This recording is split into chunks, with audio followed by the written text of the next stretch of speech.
Sandy into his windup. Here's the pitch. Swung on and missed a perfect game.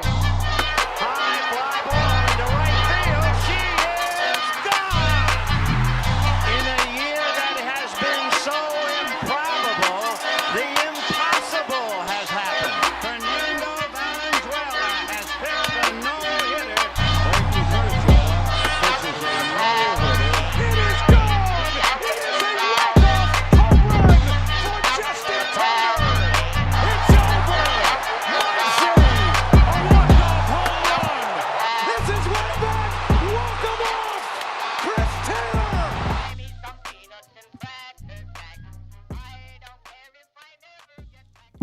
It's time for Dodger baseball. At one strike three, Dodgers have won it all in 2020. Mookie Betts cranks him left field. They're going to make big signings. They're going to make impact trades. I don't care how many times this team rips my heart out, I'll never stop loving the Los Angeles Dodgers. Think blue, bleed blue, and I'm out. Hey, what's going on, Dodgers Nation? Welcome to the episode of Dodgers Dugout Live, another late night episode of Dodgers Dugout Live because we had to do it because we have a lot going on in the world of Dodger baseball. We've got the Tyler Glasnow, Manuel Margot for Johnny DeLuca and Ryan Pepiot trade to dive into. We're going to break it down. How was the return on that? Was it the right move? We're going to talk about Yamamoto, stuff I've heard today. We're going to break down the entire Shohei Ohtani introductory press conference. I was in the house, got some big takeaways from that, so it's a jam-packed show. Now, if you haven't yet, be sure to subscribe to the Dodgers Nation YouTube channel, the number one Dodgers YouTube channel, and this is the number one Dodgers show on YouTube, Dodgers Dugout Live, and it's all thanks to you. And, of course, I'm looking for those comments of the show, so be sure to drop those comments. I want all your takes because we have a lot to get into on this one, but what an exciting day at Dodger Stadium. And a truly historic press conference. You had Shohei Ohtani in Dodger blue. The Photoshops, those were nice. The jersey swaps, those were well done. But we got to see what he really looked like in the flesh, in the wedding gown white with number 17.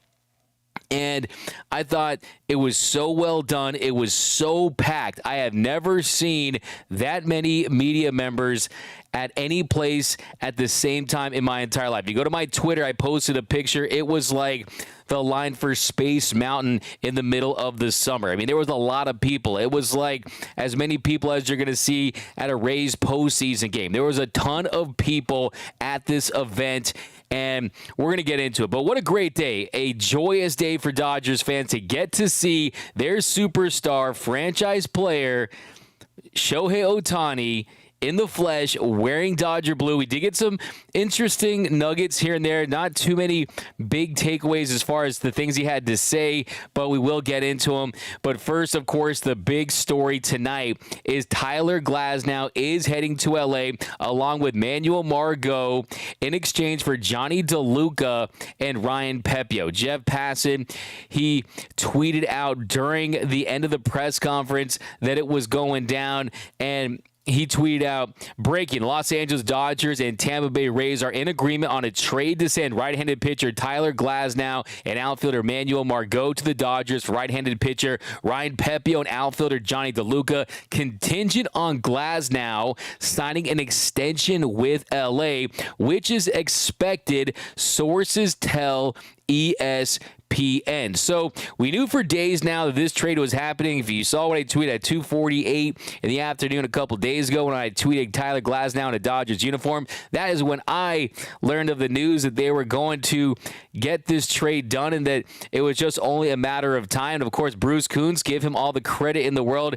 I love the fact that he was on this, so that was spectacular. He was on the show the other day, and yeah, this is a move that they had to make. But the big surprise there is at the end, you see an extension. So not only are they trading for Tyler Glasnow, a much-needed ace-level pitcher, they are going to sign him to an extension. We'll get into some of the numbers, some of the years, how that impacts impacts the Dodgers rotation, not just this year, but moving forward. What does this mean for Walker Buehler, who will be a free agent after next season? So there's so much to unpack with this trade, and really I think it starts with Tyler Glasnow. So we're going to dive into it, but first I want to read some of your comments, guys. Welcome to Dodgers Dugout Live. Why extend an injury-prone starter? That's from Isaiah over on YouTube. Well, look, typically you don't see this. Typically you don't see a trade and extend. I mean, we saw it a few years ago with the Cincinnati Reds when they traded for Sonny Gray and they signed him to that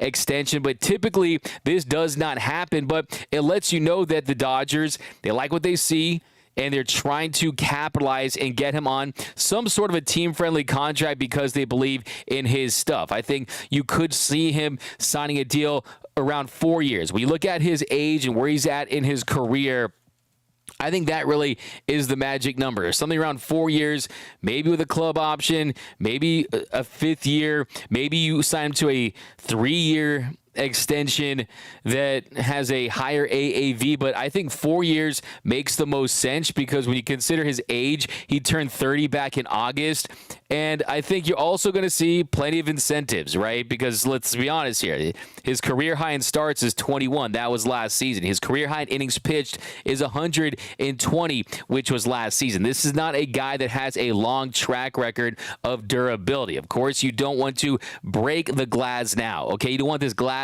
to shatter. But still, what the Dodgers are viewing in this situation is a guy that when he's on the mound, he has electric stuff. He has dominant stuff. Like I said, the prototypical power pitcher, a guy who has a plus fastball. He's got a filthy curveball, a filthy slider, a nasty pitch mix that is going to help this team. Look, you put him in this rotation right now, save for maybe Bobby Miller on his best day, and even then, this guy has the best stuff on the Dodgers day one. That's how good he is when he's on. I mean, we're talking about Tyler Glasnow, a guy that, yes, has had durability issues, but the stuff is electric. It's just a matter of keeping him healthy. And I think the Dodgers view this as an opportunity to say, okay, you're from Southern California. Let's take advantage of this. Let's get a deal done. Let's get an extension. Starting pitching is expensive. If Tyler Glasnow were to get traded to the Dodgers, which he is, and had a season where he goes, if he replicated the season he had last year, he would put himself up for a payday easily north of $100 million because teams now, they're paying for rate stats, right? They're not paying for counting stats. Look at Carlos Rodon's deal that he signed a few years ago. So I think you look at the year he had, if you look at, 2023, like I said, 21 starts. I mean, if you replicate that and he has success in the postseason, that is going to be where they need to be. I mean, you're talking about someone who has been one of the best pitchers when he's been on the mound, and that's what they're focused on. And as long as he can just stay healthy, they got themselves an ace-level pitcher. And like I said, if you look at some of his numbers since 2018, since 2019, if he is someone who has a nasty pitch mix that's had success. I mean, look at the strikeout rate. Look at the FIP. Look at the expected numbers. They're all in line with what an ace is capable of doing. Since 2019, a 3.03 ERA, a 2.89 FIP, a 2.77 expected FIP, a 35% strikeout rate. I mean, you also look at the walk rate at just over 7. The fastball velocity, 96.4 miles per hour. That's in the 88th percentile. His F4 at 4.2 per 150. That's a really good number. So for me, you guys saw I was pushing for this trade before anyone was linking the Tampa Bay to the Dodgers months ago because I thought that this would be a situation where you can get a pitcher that has stuff that not only will help you in the regular season, but most importantly in the postseason. So that's my big takeaway from this is a move for October. This is a move for the World Series. And yes, your counter to that is probably, wait a minute, he has a 5.72 postseason ERA. Yes, that's true, but you got to bet on the stuff. Isaiah says on YouTube, bring me Freed. That was one of my first takeaways. A couple of my takeaways as far as how this impacts the rotation in the future. One, mainly, what does this mean for Walker Buehler? Because next season, Presumably, you have Tony Gonsolin coming back. You have Dustin May coming back. Shohei Ohtani's going to be back on the mound. You have Tyler Glasnow. You got Bobby Miller. We'll see what happens with Gavin Stone. Emmett Sheehan, they're extremely high on. This points to the possibility, the strong possibility, that this could be Walker Buehler's last year in Dodger Blue, because this is not going to be the end of their trades this offseason. This won't be the end of them trying to fortify this rotation. This is just the first big addition. There will be another starting pitcher that they're going to add to this rotation. I think dream scenario, the rotation is Yamamoto, Glasnow, Buehler, Bobby Miller, Emmett Sheehan.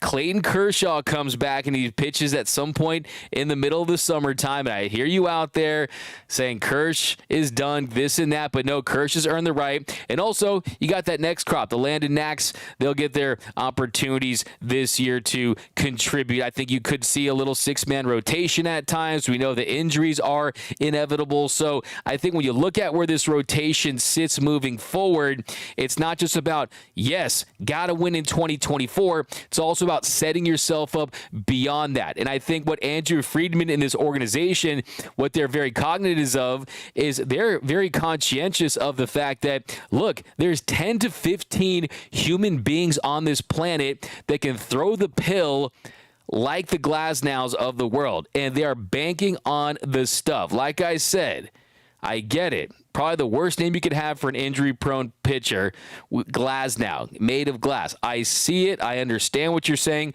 But I think you look at last season after the oblique injury, he was able to go out there and perform and stay on the mound. And hopefully this is where he's at. Now let's go down in the comment section. Tampa also rebuilds pitchers. What up, 275 vet? How you doing, my guy?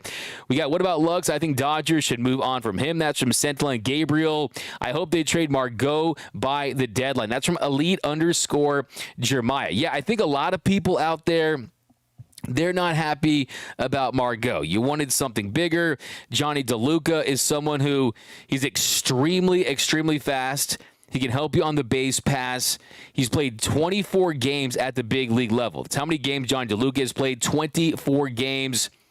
And 262, 311, 429, 102 weighted runs created plus. He's been absolutely a beast at the minor league level. He's raked at the minor league level last couple of seasons. Since the start of 2022, at the minor league level in 171 games, he's hit 42 bombs, has a very impressive 10.4% walk rate, and also impressive 16.7% strikeout rate. He's hit 274, 365, 552, and has a 135 weighted runs created plus. So I do think this guy could be a high OPS guy, a plus WRC plus type player. And yes, that is a possibility. If the Rays want you, that's because they see the potential in you.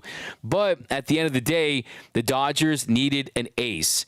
And you can say that Tyler Glasnow hasn't proven to be an ace for the duration of a whole season, but the Dodgers are focused on winning in October. They see Glasnow as a game 1 or 2 starter, and I think they're excited to get their hands on him, not just the pitching coaches and Dr. Mark Pryor and Connor McGinnis, but also the training staff trying to keep him healthy. 6'8", a 7.5 foot extension to the plate. He's practically stepping on home plate when he's coming right at you with his heater, with his curveball, with his slider.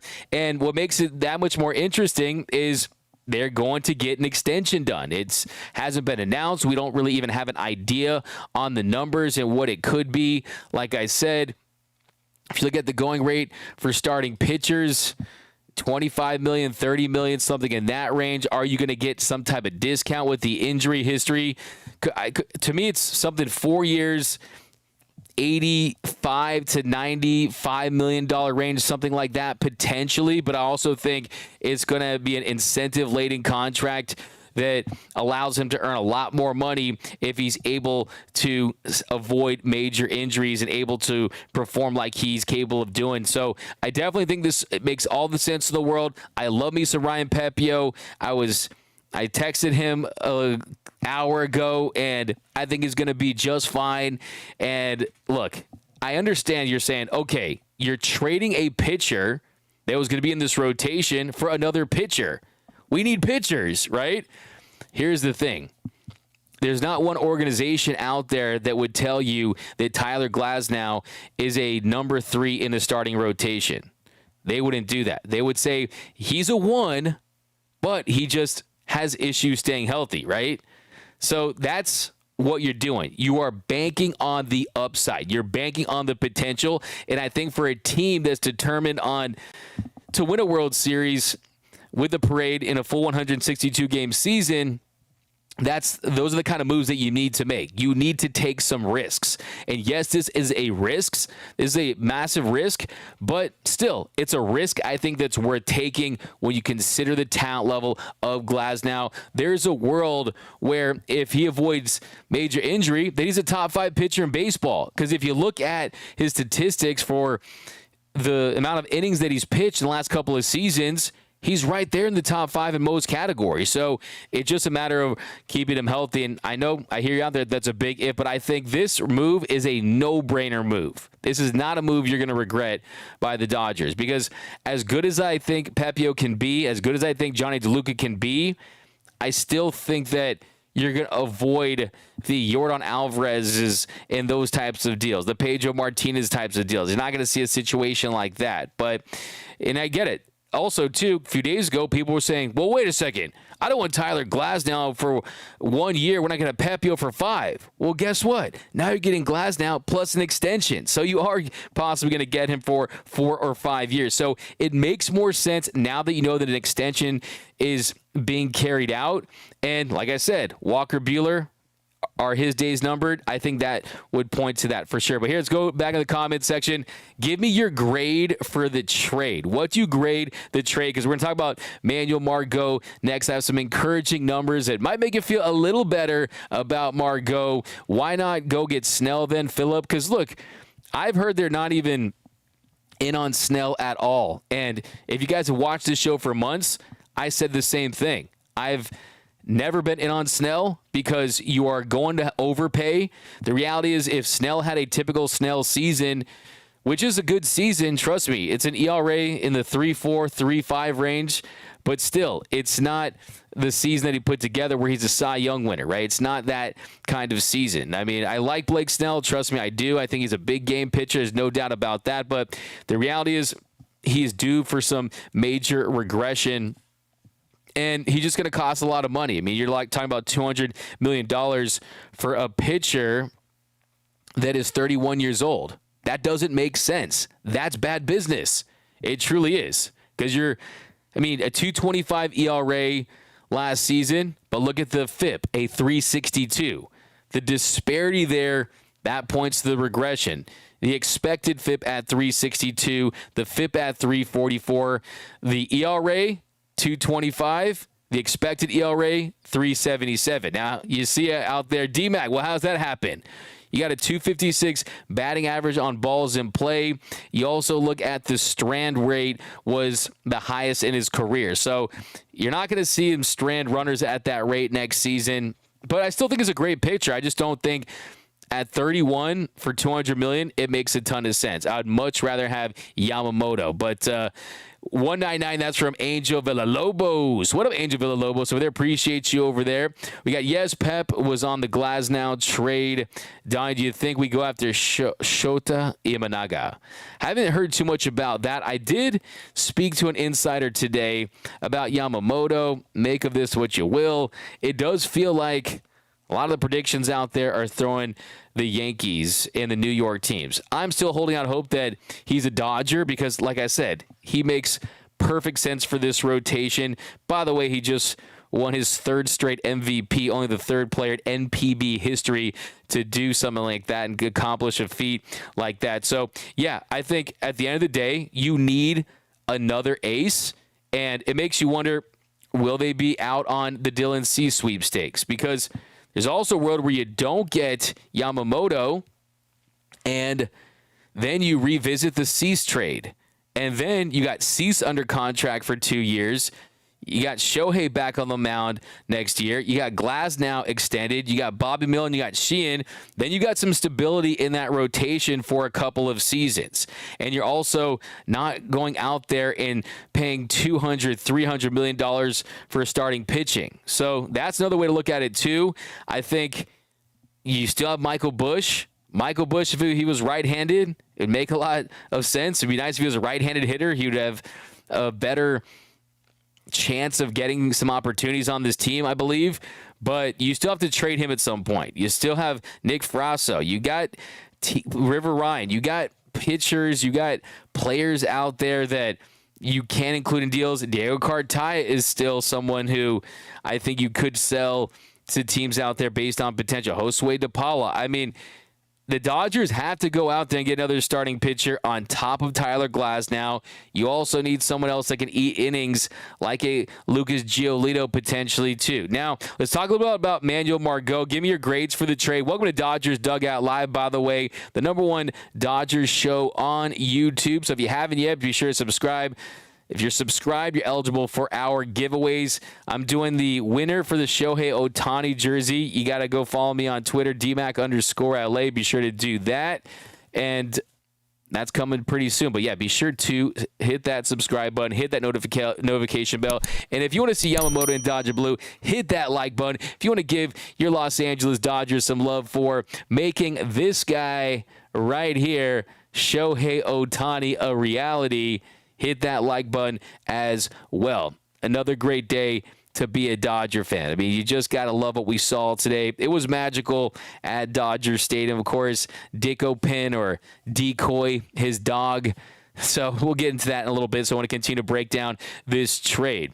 D-Mac, you'll be calling him Tyler Glass Arm in 6 months.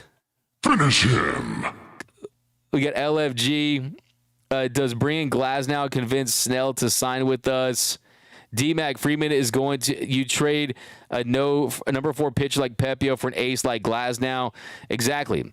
Oral Sacks, $5. Appreciate 4-year extension guaranteed, structured. I like that. So a B+ from Sabatini, a C from Tomid Tiger, C from BC, A- from Matty Man Dodge. Killer Guy through 8 says B-. Ethan says B-. B+ for Johnny Rodriguez. We need a lefty starter now. Montgomery, Marcos, Perez. B from Alex. Margot sucks. That's from Isaiah. We got Jared Cold, F. Michael, B+. Now the world, 13-8. We got C+ from Dan Inspiration. B- from Sergio. No to Snell. That's from MB. A C- from Brianna Rochelle. Snell hates the Dodgers. That's from Rudy. A B from Nani Garcia. If Glasnow is healthy, an A-. If not, a B-. Yeah, we just need to not break the glass. We got Margot isn't worthy to play for the Dodgers. A+++ from Vacaville Franchise. D-Mac, we need a lefty, though. We need a workhorse like Monty. That's from Patrick McFarland. A B- from Nathan. Brandon. Killer Guy says B-. Carlos says A. Noah 15 says A. D-Mac is right on Snell. Snell is a scam. That's from Isaiah. Love you, D-Mac. You remind me of Ned Coletti. Interesting. I'll tell the Godfather that next time. I'm going to make him an offer I can't refuse. I'm a reasonable man. In case of emergency, break the glass now. That's a fire take. Fire take. C is fair until we see what we get from Margot. Yeah, I mean, a lot of people I see think that Margot is a potential trade ship. I think that you could do worse than a Margot and Jason Hayward platoon situation there in right field. You absolutely could. And the thing about Manuel Margot is this. Manuel Margot is someone who he's a decent base runner. He's an above average defender when he's healthy. And also, he's got some very interesting splits. He's got some very interesting numbers that could potentially indicate that he could have more success with the Dodgers than he did in recent vintage with the Tampa Bay Rays. Last year with Tampa Bay, 311 at-bats. He had 4 home runs, hit 264, had a 310 on base percentage, a 376 slug, had a 91 OPS plus. So his bat was 9% below league average based on OPS plus, had a 686 OPS. So yeah, those numbers, they don't knock your socks off. If you look at his best season offensively, He had a 104 OPS plus last year in his age 27 season. As far as home runs go, his career high was 13 back in 2017. He had 12 in 2019. So he's a guy that his home run numbers have gone down. He's hit 4 in each of the last 2 seasons. Postseason, he's got a decent amount of experience, 26 games, a 753 OPS. So that doesn't wow you.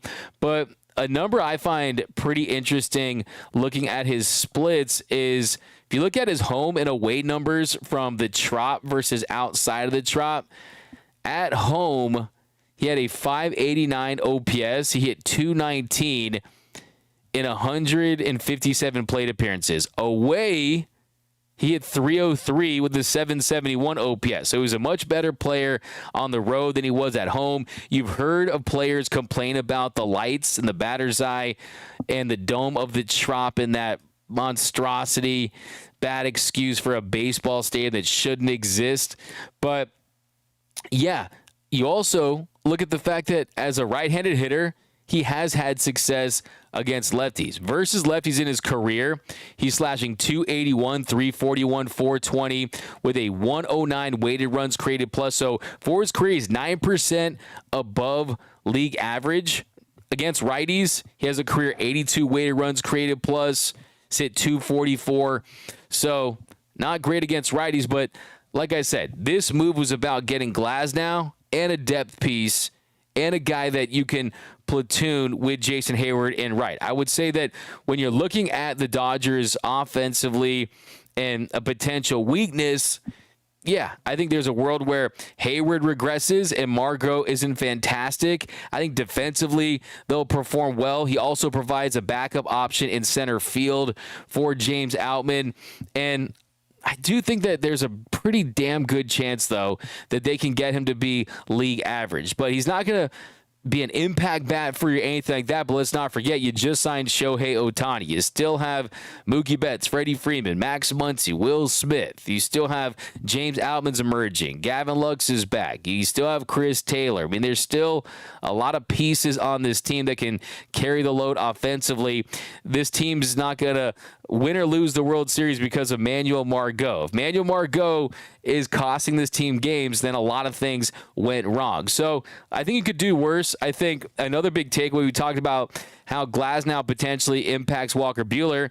How does Manuel, every single time we do a live stream, you guys always ask me about Kike Hernandez, and I think that the more days that go by, the less likely it is that he's back in Dodger blue. And I think this is another move that indicates that, because Kike is someone who can play the outfield, really played mostly outfield for the Dodgers. Yes, he can play in the infield. Defensively, he grayed out atrociously with the Red Sox last year on the infield, but it does feel like most likely he isn't going to be back, because if you look at Glasnow, he's, of course, going to be taking home the $25 million, but we don't know what the extension number is going to look like. And then you look at Manuel Margot, his contract for next season. He ended up signing that 2-year, $19 million deal. Next year, he's making $10 million, and he has a mutual for $12 million in 2025. But all in all, like I said, it's not going to knock your socks off, but I still think that there's a possibility of adding another right-handed bat. I don't think they're going to go out there and sign like a Teoscar Hernandez or anything like that. But if there's one position you want to shore up the starting rotation heading into the season, I would be shocked if they didn't add 2 ace-level pitchers. They've already added 1, but they're going to get 1 more. Whether it be Cease, whether it be Burns, whether it be Yamamoto, they're going to find a way to acquire 1 more. And then you're going to get a pitcher on the other tier that can really help supplement some of the innings up and down this rotation. And then you're also... They've been in some talks about Josh Hader. I don't know how real those are. I mean, when you consider Josh Hader's market, how big is it? How robust is it when you consider the money he commands? So I still think the rotation is going to be fine. I also believe that if there's one position or need that you want to address during the season, the easiest one would be to add a right-handed bat. Those can be had. So all in all, I give this grade, this trade for this grade, I'm giving this a solid A. This to me is an A, because look, as much as I love Ryan Pepiot as a friend, as much as I love Johnny DeLuca's potential, and the fact he looks like Ron Saint, he's from Southern California, and he's fast, and he's someone who definitely, like I said, could be an OPS machine. You have to do whatever you can to try to get ace pitchers. This team lost in the NLDS because of their offense, but they would have ultimately failed because they didn't have the requisite starting pitching.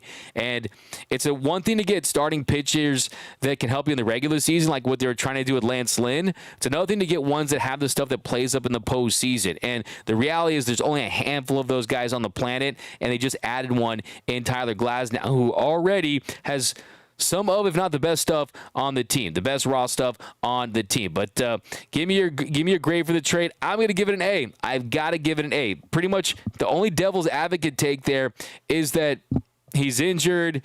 He becomes a bust-like pitcher like Jason Schmidt, right? He has tons of injuries, but I just don't believe that's going to be the case. I think that, optimistically speaking, this organization wouldn't trade for a guy if they didn't think that there was a decent shot that they could keep him healthy. But let's go down below in the comments section. Thanks for rocking with us here on Dodgers Dugout Live. Another late night edition of Dodgers Dugout Live. Hope you guys are liking the late night streams. We're bringing these back because there's just too much to talk to, too much to get into, too much news.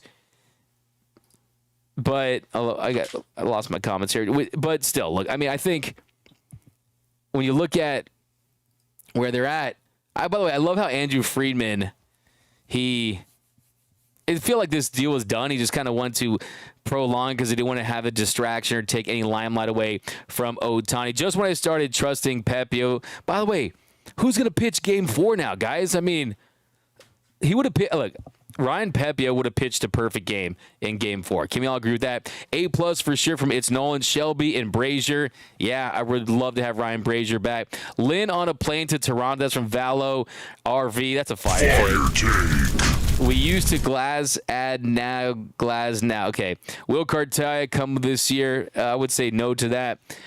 Who's going to the Korea game? Oh, I'll be there. You need to drink more of those Haters, Tears, D-Max. Yeah, I definitely do. I don't have them on my water, but D-Mac Freeman is going to trade Margot back to the Rays for Rose Rand. They will be A+. That's from Vivian. Anika. Yeah, what I was told is that the asking price was high on Rose Rand. It'll be interesting if we learn any information in the coming days about how aggressive or if the Dodgers inquired for Randy Arozarena, because now that's looking like the all-time troll job where Randy was just throwing fuel on the fire there, posting a picture on his Instagram of him and Ohtani and taking the Rays out of the bio. So looking back, we'll have to find out what happened there.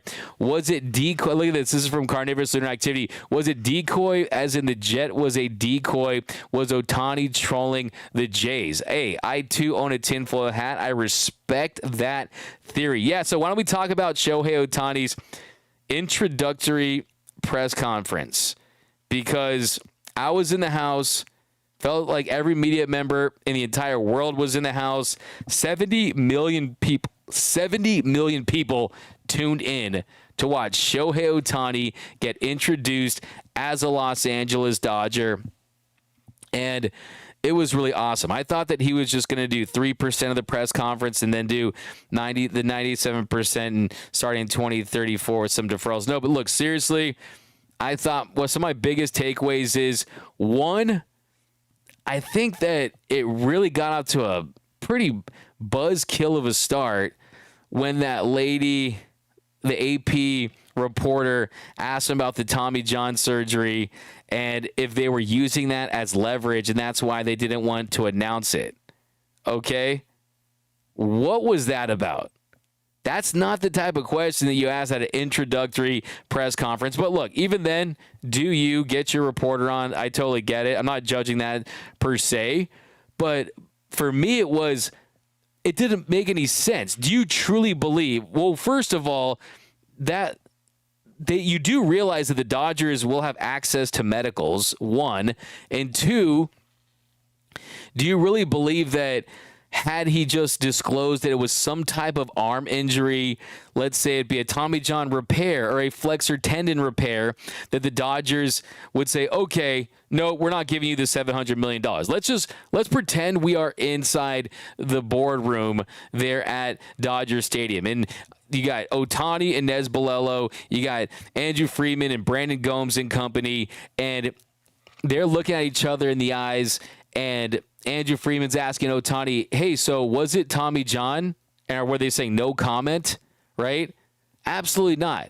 They knew that he had a arm injury that required surgery that was going to keep him out in 2025. That's the only thing that mattered, right? And then Ohtani had a funny response saying, you got to ask my doctor. And he even says, Ohtani does, that his recovery time is faster this time around. He feels better quicker than he did after the first Tommy John surgery. He's already taking dry swings.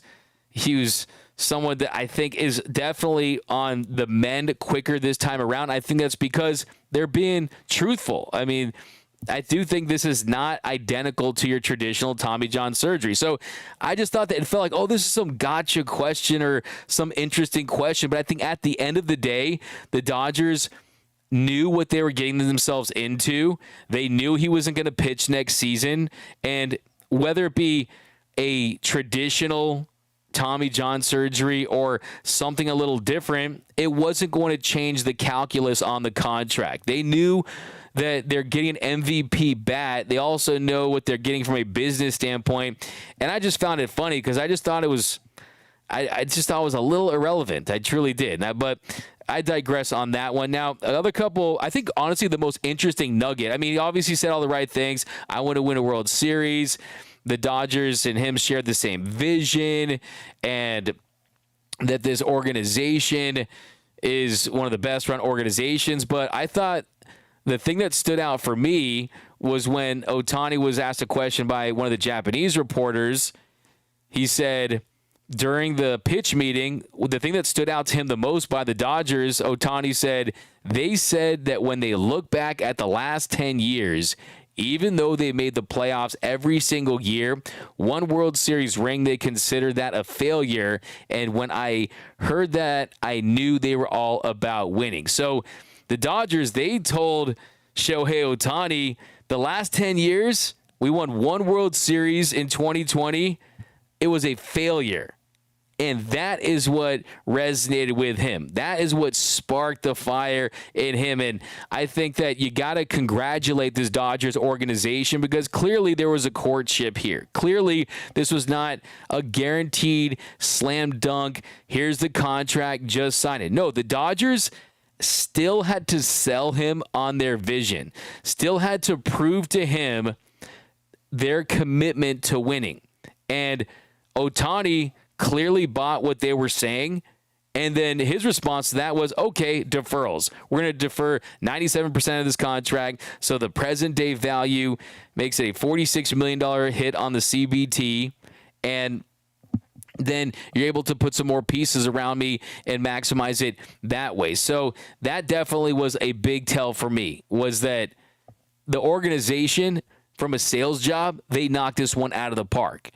So you got to give him a lot of credit for doing just that. So that to me was a big takeaway. And I also think that Ohtani, talking about his decision to do that, also they asked Ohtani when he made the decision. They asked him when he made the decision. And I think this one, he's going to say the right things, right? He's going to do things out of respect, but he said, I made the announcement on my Instagram and I made a decision the night before. So Ohtani said he made the decision the night before, but when you look at how complicated this contract is, I highly doubt that. I think what that is Ohtani respecting the teams that he visited with, respecting the teams that he met with, the Toronto Blue Jays, going all the way to Florida to look at their practice facilities, meeting with the Giants. I think that's what that is, and not making it look like, okay, I'm just out there taking my visits, but I'm not seriously considering these other teams. I think that he truly, out of respect, made that decision to say that. But I also thought Kirsten Watson's interview after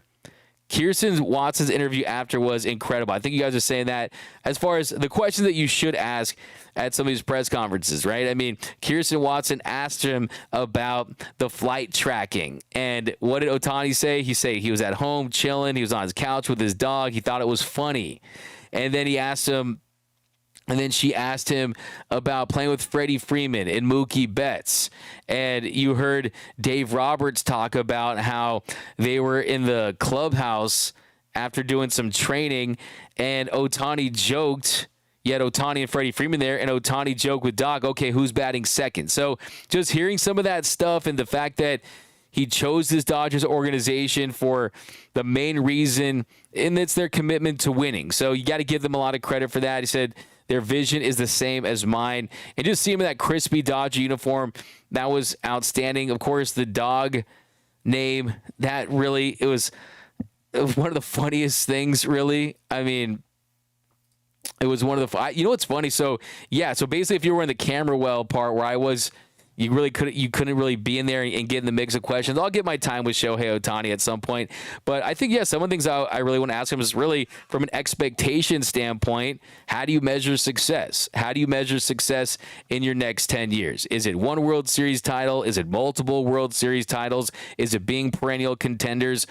What is the way you measure success? Because, look, individually, he's accomplished everything, right? Multiple unanimous MVPs, has established himself as a elite pitcher, elite hitter. He just needs team success. Also, I think I would have asked him, one thing that I've asked some of the other players in this organization is, look, Freddie and Mookie, as great as they were with the Red Sox and the Braves, with the Dodgers, they put up their best season statistically.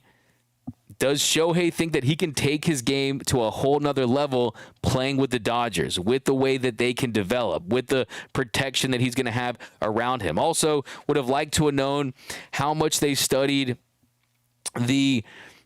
because he's played with superstars, right? He's played with Freddie Freeman. He's played with Mike Trout. He's played with great superstars. But how big of a factor is the number 24, 25, 26 members on the roster? How big of a factor was some of the depth of this team and the Dodgers' ability and their proven track record in finding guys that can fill out an entire roster? How big of an impact was that? So, I think a lot of the things for Ohtani was really just celebrating. It was really just a celebration of seeing him in a Dodgers uniform, and just the fact that, look, he wasn't going to give you any real concrete information about the process, right? I don't think that was ever going to be a thing. Frankie says, I'm learning Japanese. We got Mike Decoy signing with Toronto. That was such a that was hilarious. The whole Decoy thing was crazy. I thought the word on the street was that he was going to, and you literally saw headlines breaking. Shohei's dog is named Decoy, right? I mean, it was outstanding, really, the fact that that was known. And I think for me, the fact that you're starting to see him open up. I mean, even that's a small example, but it's going to be very interesting to see how well we get to know Shohei Ohtani, how much he does open up as the years go along, to see him interact with his teammates. I'm really excited to see all those developments as he truly immerses himself in this organization. I think that's going to be very interesting because he's going to mature, right? He's going to turn 30. He's going to get older, and I think that he's going to feel more comfortable in this organization moving forward. But clearly that was one of the big takeaways. Decopen, right? Decopen, that's the Japanese version. Apparently that means to get flicked in the middle of the forehead. So, maybe he was doing that. Maybe he did a little Decopen to the Blue Jays and the Giants, and apparently the Angels weren't even in the mix. By the way, I thought that was another one of my favorite moments there during the press conference. He kind of unknowingly threw some shade at the Angels fans. He said, even when I was playing with the Angels, half the stadium was blue. I know they have very passionate fans. So, Dodgers fans out there that travel to these games, give yourself a pat on the back. You were part of the reason why Shohei Ohtani realized that the Dodgers have elite fans. So I love that one. But it was just a great day to be a Dodgers fan. I mean, it just felt so real. The Dodgers posted some really cool images of him in the full uniform. If you haven't checked that out, go over to their social media to check that out. And really just the turnout was incredible. I mean, there were just so many people there that it just felt big. It felt like a day you're never going to forget, especially if you go on to have a lot of success. And he looked great in a Dodgers uniform. He looked like he was born to wear a Dodgers uniform. It was just a match made in heaven there. I thought that was really cool. I saw Andrew Friedman, my friend, and we had a little moment. I thought that was cool. We kind of laughing about getting Ohtani, and just I thought it was a really great day for Andrew Friedman too. I thought Friedman, he said during the introduction that Ohtani is arguably the most talented baseball player to ever play. And I think what really stood out with what Andrew Friedman said was when Friedman said that just watching Ohtani from afar, the thing that he appreciated the most about him is never taking a pitch off. And Friedman talked about watching him in games where the Angels were up big. Not that many games where that happened. Or when they were down big, he would never take a pitch off. If he hit a ground ball, he would run it out as fast as he could to try to get infield single. And I think those are the little things from a character standpoint, an intangible standpoint, where you feel very comfortable giving that kind of money to a player because the talent is there. The God-given ability is there, right? 40, 50 home runs, 10, 15 strikeout per game potential. Right? That talent is undeniable, but it's the character and the work ethic that's going to allow Ohtani to age gracefully because he's never going to take his foot off the gas when it comes to improving and making adjustments, studying the iPad. So that's what I'm looking for if I'm an executive is how are they going to put in the work when some of that quick twitch, when father time starts creeping up.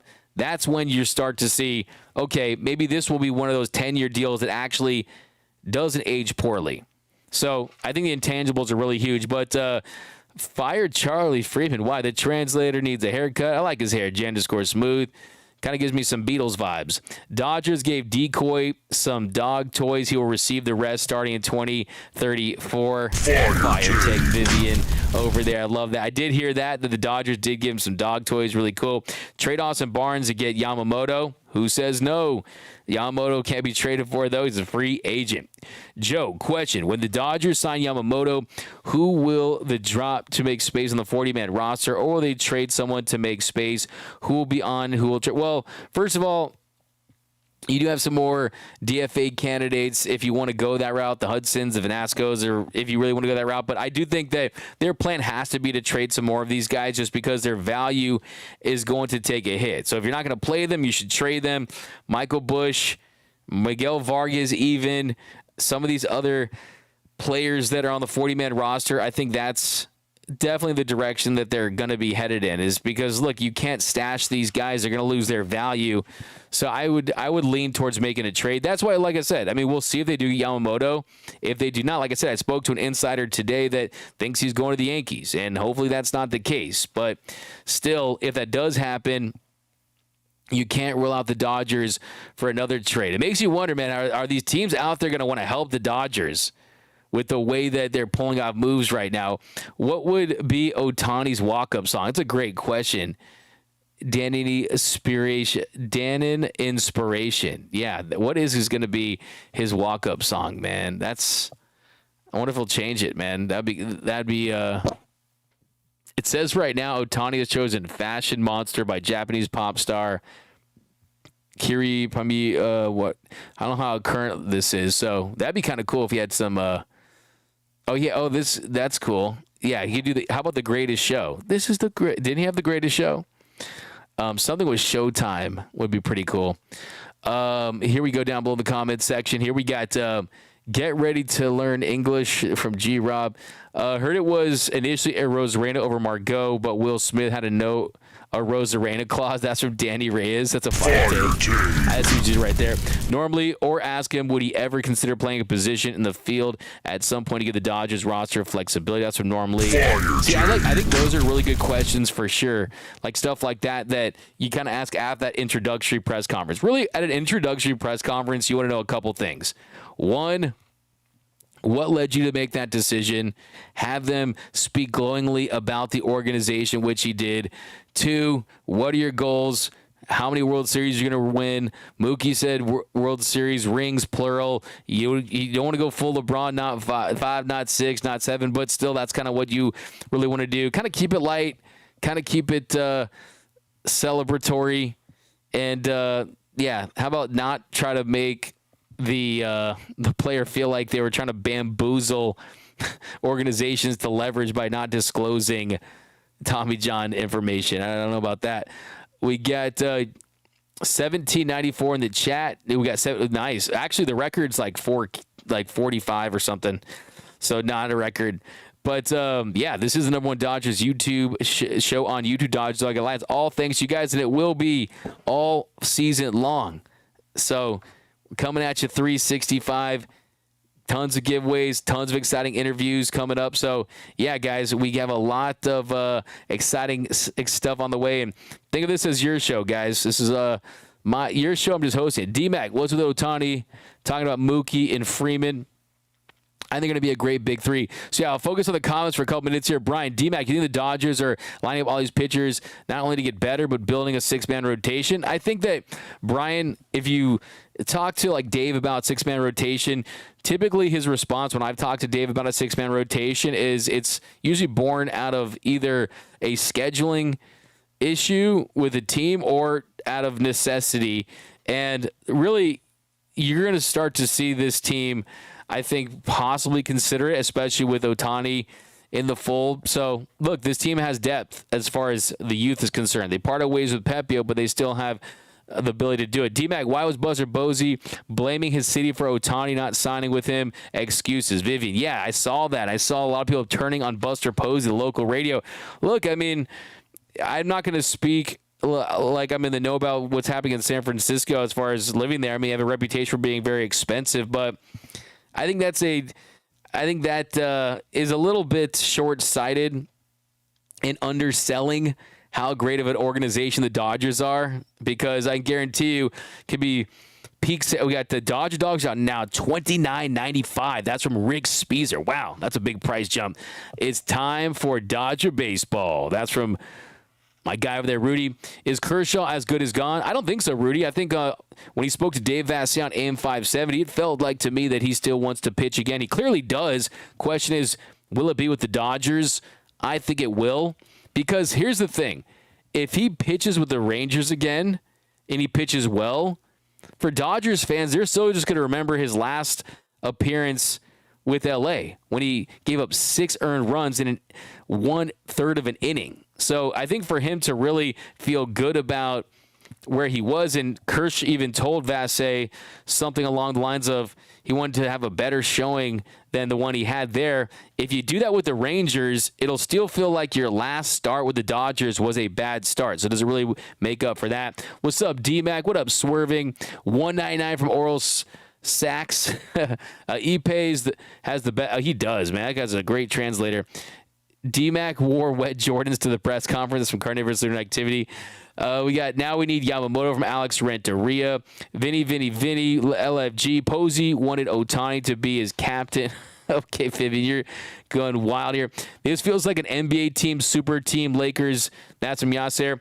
This team definitely gives you super team vibes, but I will say this is not like KD's Warriors, right? I mean, KD's Warriors, you had the established Draymond and Clay and Steph, and then KD kind of went in there, and you can say gravy train, but he was the biggest reason why they won those 2 titles. Also, baseball is extremely different than basketball. Basketball, you have 5 guys on the field. You're talking about 8-man rotations at best. Mostly it's 7.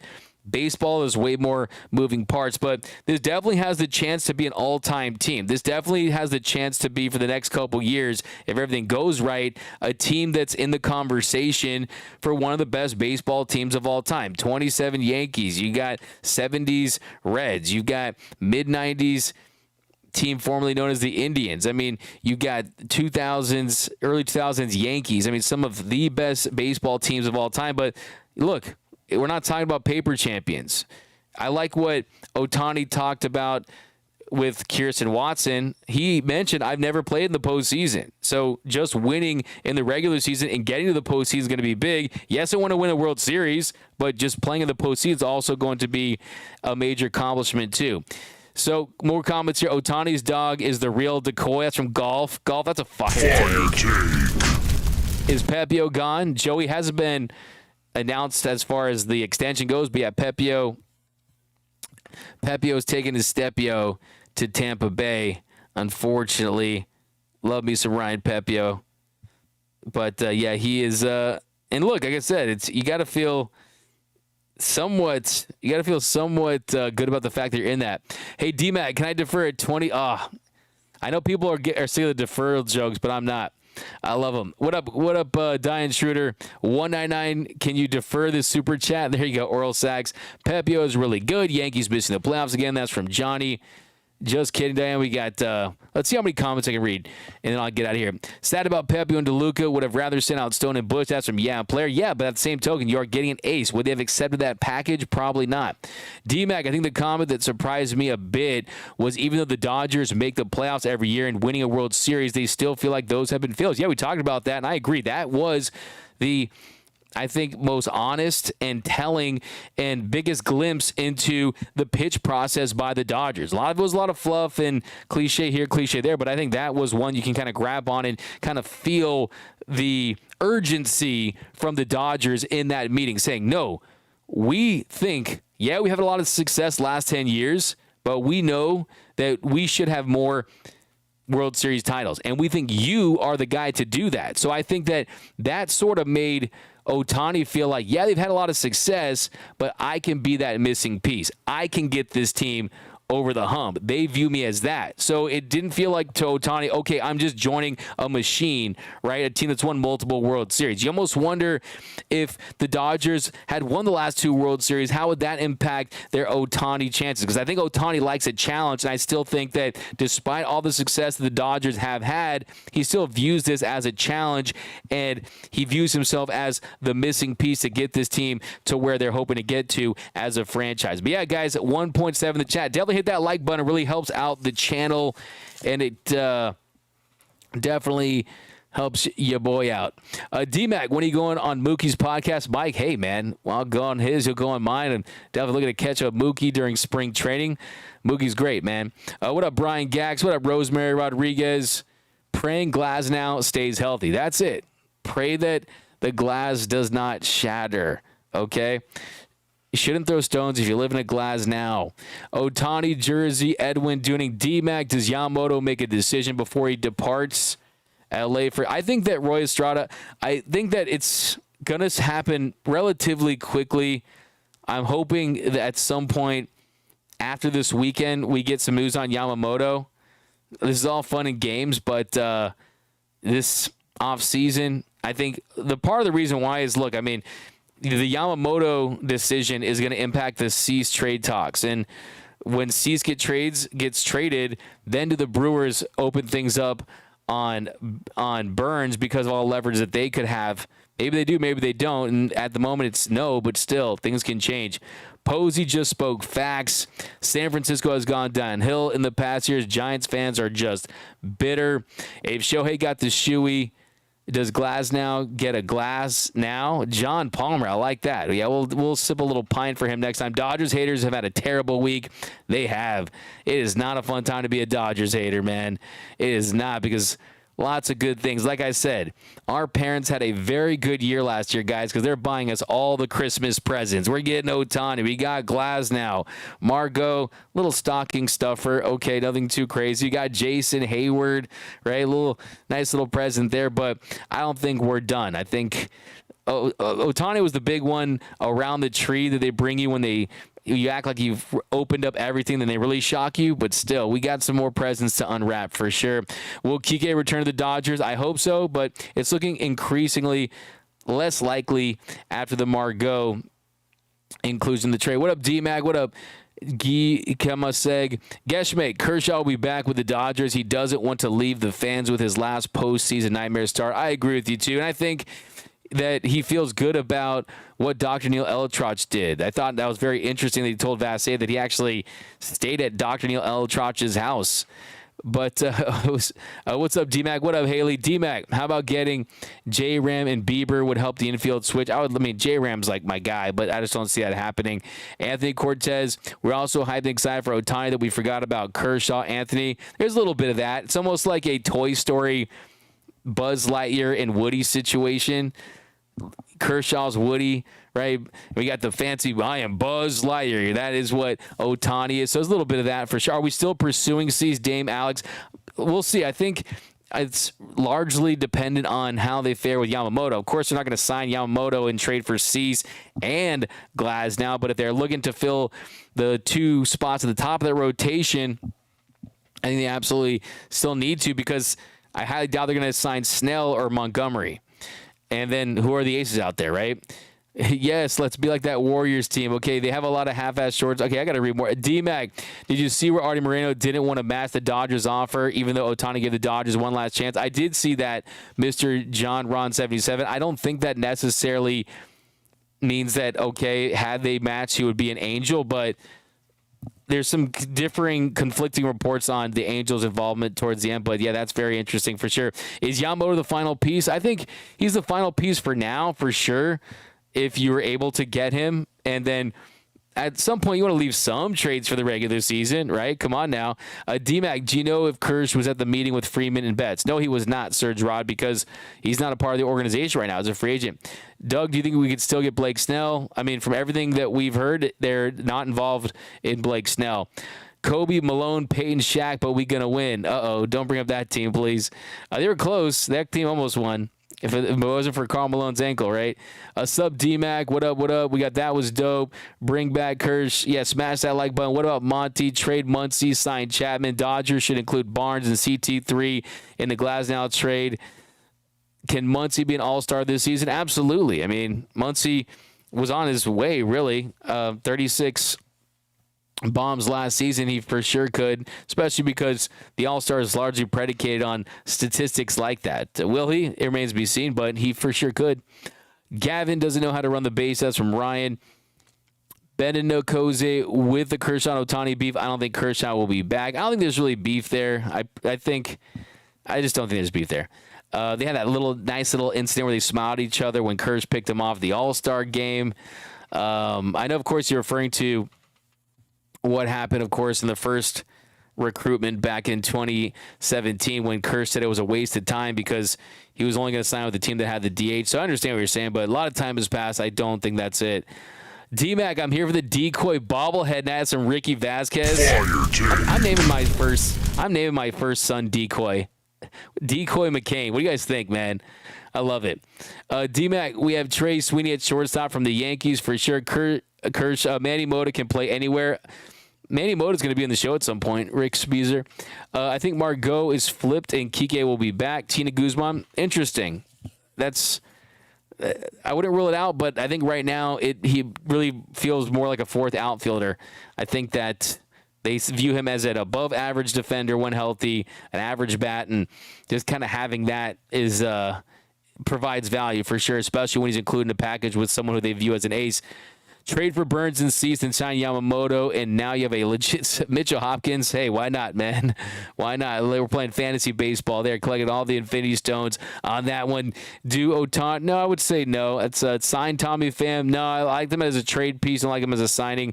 D-Mac can Gavin on the base. D-Mac, when he's stopping at the Beverly Hills Cheesecake? Why do you always ask me that, Ricardo? I have been there, though. 2001 Lakers destroyed everyone. 15-1 the playoffs for sure. Do you think we're more complete than the Braves? That's a good question. I mean, I think right now both teams are really good.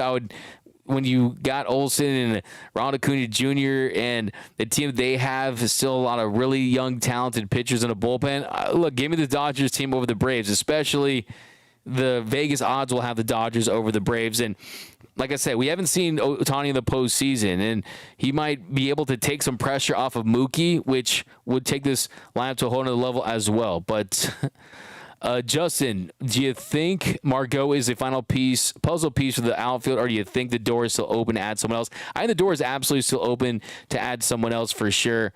And I think that we'll see if they strike out on Yamamoto and they try to trade for a Cease. Every time they've traded for a guy in recent history, it's been for multiple pieces, right?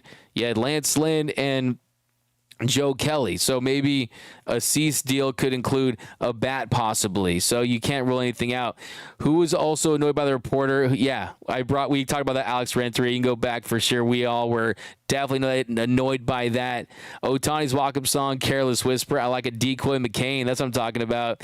Yamamoto update. We talked about that right now. It's meeting with teams. We met with the Phillies today. A lot of momentum about the East Coast. I think it just depends on who's going to pay him the most money. I think right now, if the Dodgers could get him for $300 million, 10 years, $300 million clean, I think they absolutely would sign him to that deal. It's just a matter of how high are the Mets going to go? How high are the Yankees going to go? Does he want to share the spotlight with Shohei Ohtani? Those are kind of the big factors, in my opinion. Feels like a Yankee. Feels like a New York type of guy. Feels like someone like that, but I'd love to see him in Dodger blue. Look, Dodgers, Yankees, Mets. Maybe a desperate Giants team. D-Mac, I gave a dislike because of this trade. Okay, that's fine. Do you think we're getting Yamamoto? Be honest. I mean, yesterday I felt like the answer was yes. Today I spoke to an insider that told me that he would end up on the Yankees, but that's just a guess based on just kind of like gut instinct and where he's at. But I do think that they pulled out all the stops, and I think the fact that Ohtani and Freeman and Betts and Smith were part of that recruitment, you have to feel pretty good about the Dodgers' chances. The only reservation I have, or the only doubt I have that creeps into my mind on Yamamoto is, look, the Dodgers were never going to get outbid for Ohtani. Never. Whatever the Angels offered, they would match and increase. Blue Jays, match, increase. Giants, match, increase, right? They were going to get Ohtani because that was their top priority. They see the marketing possibility. They know what he means beyond just as a player. Yamamoto, I don't think they're going to get into an intense bidding war for. I think they're going to make him a very competitive. They probably already have made him a very competitive, aggressive offer, but I don't think it'll reach the heights that it would have for an Ohtani type of free agency, right? They're not going to be as desperate as they were for Ohtani. So that's why I wonder, when you look at the Mets wanting to make a splash, the Yankees wanting to make a splash, that's when I wonder, will they go 325? Will they go 350 ultimately? So that's kind of where I'm at with that. And then does he want to be a Dodger too? I think he does, but does he want to be a Dodger bad enough to take a little less money? Most of the time, it's all about the money, right? The players go for the money. But that's going to do it for this episode of Dodgers Dugout Live, guys. Thanks for rocking with us here on another late-night stream. Tell me how much you like these late-night streams. We'll keep bringing these because you guys have been in the chat, and I appreciate the questions up here. Just talking Dodger baseball, my favorite thing to do in the world. Here, Angel, hey, yo, D-Mac. It's Bruin Faithful 95 from Bro. After that, hey, bro, hold up. My worlds are colliding here from Bro. We've been Bruin Report Online. I never go on that message board. I've never been banned from that board or ever by the great Tracy Pearson. No, of course, I'm a lifelong Bro member. But he says, after that disaster, so nice to have something positive to root for. What other pitchers can we be in on such Yama and Cease? I mean, look, you can go deeper into the Mitch Keller types for the Pirates, or hope that Burns becomes available, or you go for a Shane Bieber type. I mean, you could go down that list. But free agency-wise, I just don't think that addressing the front line with guys outside of Yamamoto makes a ton of sense to me. So I think that's kind of where they're at. Like I said, there's 10 to 15 of these guys on the planet. Dylan Cease, hepatitis C later, 330. Love the late night streams. There we go. What up, Diane Shooter? The next stream tomorrow after the Yamamoto signing. Yeah, what should I do? Should I do what do I got to do for a Yamamoto signing? You guys let me know. Throw out some ideas. We got to do something crazy if we get Yamamoto, because I always expected Ohtani. You guys know I've been saying that literally for years now, and some of it's been on intel, some of it has been on gut instinct, but Yamamoto, I think I'd be like pleasantly shocked a little bit. D-Mac after dark. What up, Ryan Montez? Rams Sunday need to win. Absolutely. D-Mac going for tacos right now. Sam, I'm really hungry. I would love some tacos for sure. Send a viewer some sushi. Okay. You're being very D-Mac. Thanks, David Septi. Appreciate you, my guy. Yamamoto hater. But that's going to do it, guys. Appreciate it. If you haven't yet subscribed to the channel, be sure to hit that subscribe button, hit that notification bell, and definitely hit Dre. You got to do the Crip Walk D-Mac. We signed to the Crip. Okay, sure. I don't know, man, but I'll do my best, man. Play some Corrupt or something. And Daz Dillinger, the Dog Pound. But, yeah, thanks a lot. Asaki Shui. There we go. We'll do a Saki Shui. That's how we'll do it, man. I'll get some hot, but I'll get some hot Saki Shui for sure. But we'll definitely celebrate in some way. The Macarena, Sam Vasquez, but that is going to do it, guys. And remember, nothing brings us together quite like Dodger baseball. My name is Doug McCain. You can follow me on the X and Instagram at DMAC_LA. And until next time, think blue, bleed blue, and I'm out. Take me out to the ball game. Take me out with the crowd. Buy me some peanuts and cracker jack. I don't care if Sandy into his windup. Here's the pitch. Swung on and missed a perfect game.